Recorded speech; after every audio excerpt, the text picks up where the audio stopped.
Brighton are back and they are coming for Reo Hatate. Welcome back, guys, to Fog Football with another daily transfer roundup. And it looks like Celtic might be struggling to keep on to their star player, Reo Hatate. He was the one out of the Japanese trio that did not sign a new deal. We had Kyogo commit his future to the club. We had Maeda commit his future to the club. But Reo Hatate said no. Reo Hatate wasn't willing to put pen to paper. And since then, it appears that he's lost his place in the team.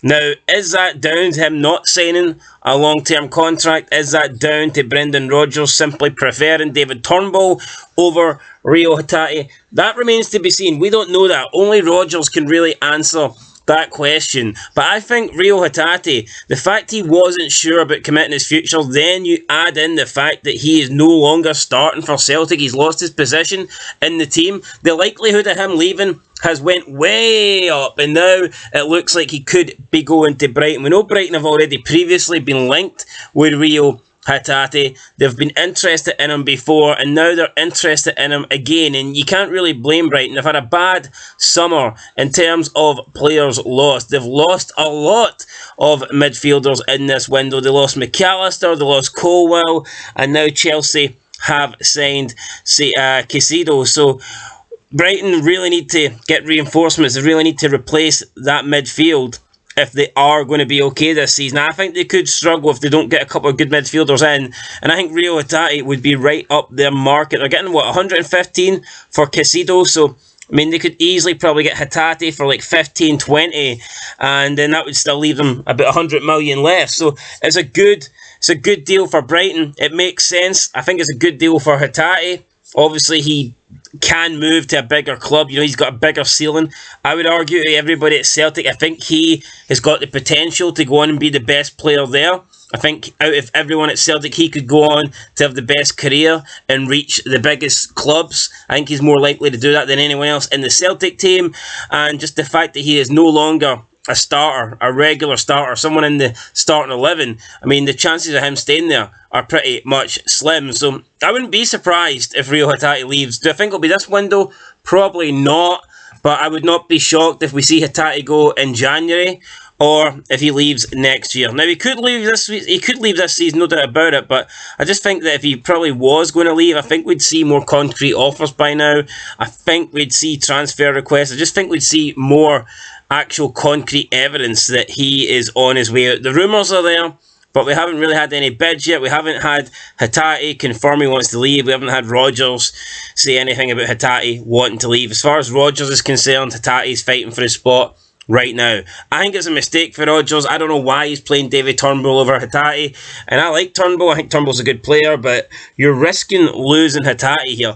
I think, obviously, if you don't start playing him, he is going to leave. He's not going to sit on the bench at Celtic when he could sit on the bench in the Premier League and make like 3-4 times the amount of money. So, yeah, to me, it's a no-brainer.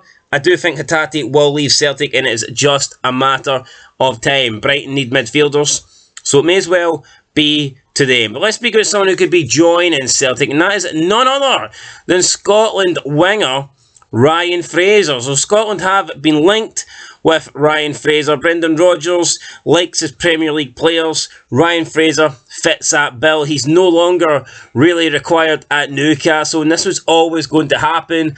I feel when Newcastle got that big injection of cash, they were always going to start weeding out the players that weren't really cut out for the top levels, and unfortunately for Ryan Fraser, that is him. Now, Ryan Fraser is a good player, there's no doubt about that, and I think he could be a great player for Celtic, absolutely. If you look at his peak, when he was at his best for Scotland and in the Premier League, whether it be for Bournemouth or Newcastle, he has had some really good games, and when his form's been good, he's been a top player, there's no doubt about that.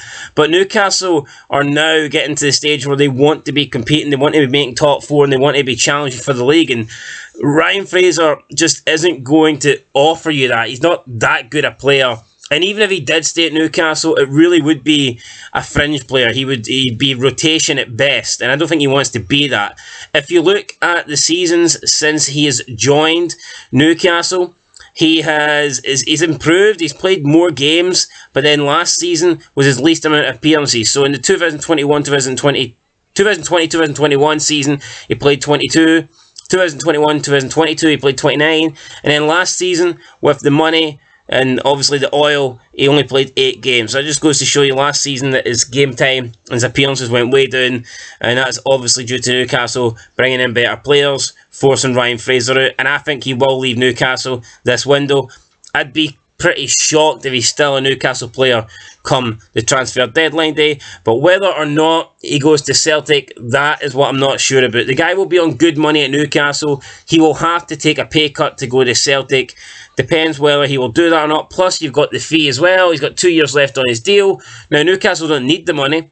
They definitely don't need the money, but they're not going to let this guy go for free. They're not going to let him go for peanuts just because they can, just because they can afford to. They're still going to demand a decent amount, a decent transfer for Ryan Fraser, and I just don't know if Celtic would be willing to pay that for someone with 2 years left on their deal. Plus, I don't think Celtic fans are really wanting Ryan Fraser. I don't think it's the sort of deal that would get them excited, but I think it would be a decent signing nonetheless. So yeah, if I was a Celtic fan, I'd be pretty happy with the signing of Ryan Fraser. And last but not least, let's talk about Rangers for a little bit. Yes, Rangers. Michael Beale is looking for at least one more signing, and he says he wants to replace Ryan Kent. So speaking about bringing in players, this is what Michael Beale had to say. Quote, "If you look at the forward areas, we lost Malik Tillman, Antonio Cholak, Alfredo Morelos, Ryan Kent and Fashion Sakala. We've lost 5 and brought 4 in. You're hoping Kemar Roof or Tom Lawrence will make a massive impact this year that they weren't able to do so last year. The one area we're probably a little bit light is someone like a Ryan Kent. Whether we'll get there between now and the end of the window, or do we find that within our squad, time will tell. It's clear that Glenn Kamara is the player who's definitely going to move on in this window." End of quote. So there you go. Glenn Kamara, no longer here. It's official. He's gone. Michael Beale has laid the smackdown. Says that Glenn Kamara will not be here. And he says that Rangers need to try and find a Ryan Kent-like replacement. Now, Ryan Kent wasn't that good in his last season at Rangers, but there's no doubt about it. In his previous years, he was a good player for Rangers. Maybe he didn't have the numbers that they would have liked him to have had. He probably could have had better finishing. He probably could have scored more goals, created more assists. But overall, he was a solid player for Rangers. He was always dangerous. He always did well breaking down defences, and very pacey, very skillful out on the wings. And I do believe Rangers are missing that. I'm looking at these new attacking players. I just don't see it. I guess Sima, out of them all, would be the one that is probably the closest to a Ryan Kent-esque. But no, you look at wingers, you look at players that can actually dribble and create chances and get past defenders. Rangers don't have a lot of that. Now, they do have Matondo as well, who has not really... He's not really cut it at Rangers so far. Now, maybe Matondo can still come good. His Rangers career is pretty early, but I think Rangers do need to try and find an actual out-and-out winger, someone that can get in the ball in wide areas and cause defenders mayhem. Because I just look at the attacking players they've got, and they all strike me as central players more, and they're not really pacey.